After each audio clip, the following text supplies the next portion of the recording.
Edi Rama u bë publikisht avokati më i turpshëm, më i zellshëm i Aleksandr Vučić dhe i Rusisë së vogël në Ballkan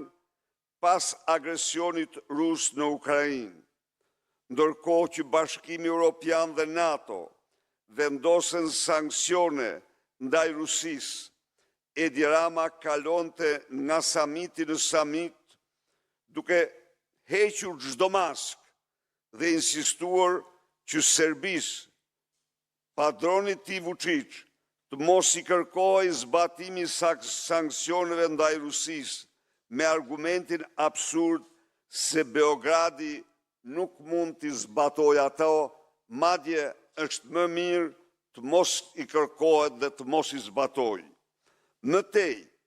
pas një tagër, ai mori përsipër projektin e asociacionit të komunave serbe,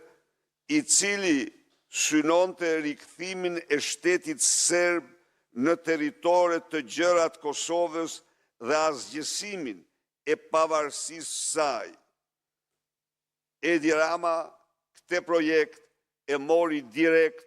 të firmosur nga patroni i tij Aleksandr Vučić. Edi Rama u tregua armik i egër i shqiptarëve,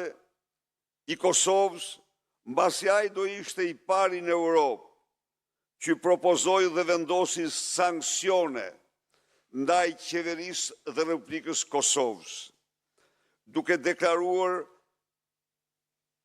dhe deklaroi se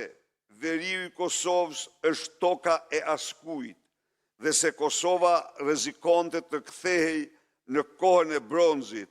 dhe më vonë kërkoi publikisht dhe loboi haptas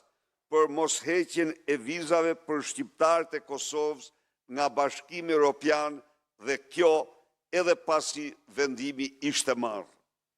Puthatdori i Beogradit hyri në historinë botërore si i pari kryeministër që ngriti padi në gjykatë ndaj kryeministrit të një vendi tjetër, si në rastin konkret ndaj Ramush Haradinajt, kryeministrit të Kosovës, dhe vetëm sepse ky i fundit mbronte integritetin territorial dhe sovranitetin e vendit të tij nga planet Rama